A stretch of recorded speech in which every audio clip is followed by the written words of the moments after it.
6 and welcome to this week's grammar session.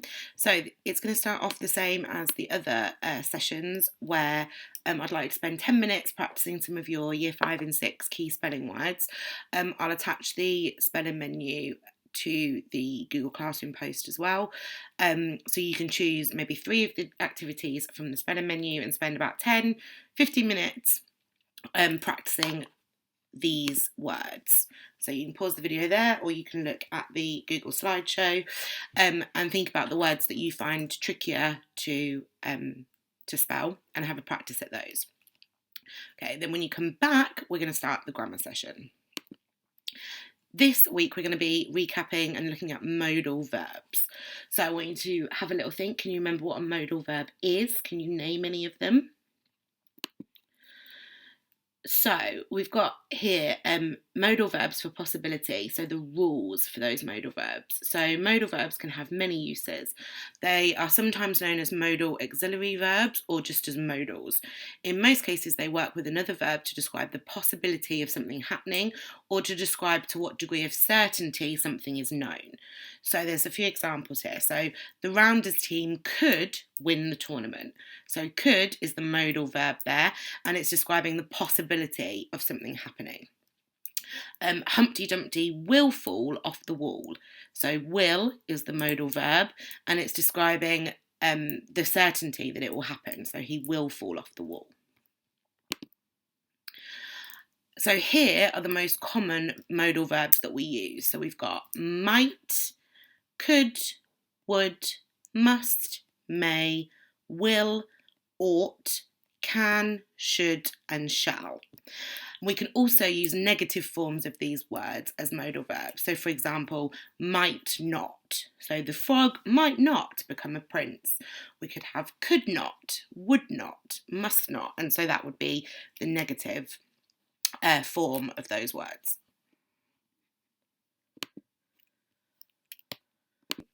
Okay, so modal verbs usually come before a verb in its infinitive form, and that basically just means its most basic form. So here in this sentence we've got, if I work hard, when I grow up, I could be a doctor. So could is our modal verb, and then be is our verb to be. Another example here, in a few years I shall earn a university degree. So shall is our modal verb and earn is the verb. A quick recap here before we move on to a few more of the rules. There are 4 different types of sentences. Can you remember what they are? So pause the video and have a think. So our 4 different types of sentences, we've got statements, which are sentences that tell you a fact or an opinion or an idea. Questions, when you're asking something and you use a question mark. We've got commands, they are often urgent or angry, and they are telling somebody to do something or what to do. So they include bossy verbs. And then we've also got exclamations. Exclamation sentences start with a how or a what, and they contain a noun and a verb and end with an exclamation mark. So thinking about commands, so remember the command is when you are telling somebody what to do. So we often use modal verbs in commands. So they can express commands or the obligation for someone to do something or not do something. So you must come back home now. That is a command. It's telling somebody what to do, and it's using the modal verb must. You must not do that ever again. So modal verb, must not, and it's telling somebody not to do something. You will tidy your room. So we've got the modal verb will. Okay, we can also use modal verbs for ability. So far we've talked about using them for commands and also using them for possibility, but you can also use them for ability. So here we've got I can sing beautifully, where can is the modal verb, and I cannot ride a skateboard, so where we've got cannot as the negative form of the modal verb. Okay, this is where it gets a little bit tricky. So modal verbs can also sometimes be used to ask permission. And when we're using them to ask permission, the main verb doesn't always follow the modal verb. So this is where it kind of goes a little bit against the rule. So here we've got, can I leave the table, please? So think about in this sentence what the modal verb is. That's right, it's can. And then think about what the verb is. What is the boy asking to do? What's the action he's going to do? That's leave. So we've got leave as the verb and can as the modal verb. This time the modal verb is coming before the verb, and so it's kind of going a little bit against the rule because it's linked to permission. And then here we've got, could I take your photograph? So think about in that sentence, what is the modal verb and what is the verb? So the modal verb is could, and the verb is take, because that is the action that the girl is doing with the camera, taking the photograph. So because these are in question form and they're asking for permission, the modal verb comes before the verb. In all of our other examples, the modal verb has come... Sorry, here we go. The modal verb has come before the verb. So come, do, tidy. Okay, now we're going to look at some examples. So I would like you to read these sentences and see if you can identify the modal verb in each sentence. If you are finding that tricky and you're not sure on what the modal verbs are or might be, if you open up the Google slide or rewind this video and go back to slide number 6, that's where I gave you some examples. So pause the video here and have a go at reading through these sentences and identifying the modal verb.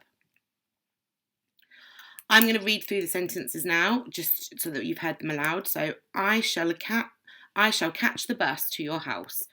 If she trains hard, Joanne should win the competition. We will not be visiting Cornwall this year. Can you tidy your room now? So let's have a look through and see what you got. So in the first sentence, the modal verb is shall. I shall catch the bus. In the next sentence, it's should. Joanna should win the competition. So that's for possibility. It's not definite that she'll win the competition, but if she practices a lot, she should win it. The next one, we will not be visiting Cornwall this year. So that's for definite, and that's using the modal verb to explain that.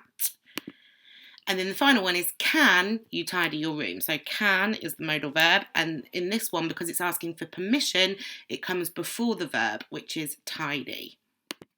Okay, now I want you to pause the video and read through these sentences and decide which one is the most likely to happen from the clues from the modal verb. So we could go out for lunch today.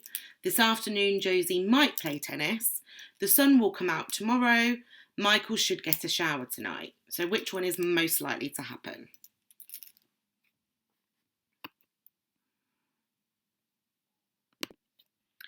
Okay, here we're going to have a go at reading the sentences and identifying the modal verbs and seeing whether the modal verb indicates certainty, so that something will definitely happen, or indicates possibility. So the first sentence we've got is Ferrari might win the drivers' championship this season. So thinking about what the modal verb is there, is it indicating that Ferrari will definitely win it, or that there's a possibility that they will win it? Then we've got Lily can ride her bike without stabilisers. So is that telling us with certainty that she can do it, or is it possible that she can? And it will snow this winter. Okay, so let's have a look. So Ferrari might win the drivers' championship. So might is the modal verb. So that's indicating the possibility that it might happen, that it could happen. So those modal verbs are for possibility. Then we've got Lily riding her bike. So that's certainly, we are saying that she can already do that because we've used the modal verb can. So she can ride her bike without stabilisers. And then for the final one, it will snow this winter. So we've got will is the modal verb, and it is telling us with certainty that it will snow this winter. If we'd written, it might snow this winter, that would be indicating possibility using the modal verb might. Okay, so for your activity for today's grammar session, we are going to pretend that we're stuck on a desert island and we're shipwrecked, but you and the other survivors have found all sorts of interesting things lying around. If you can think of a good use for each one, you get to keep it.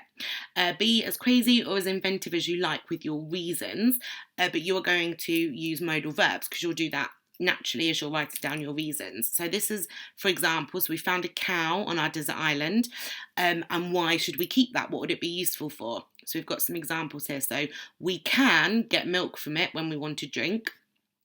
So that's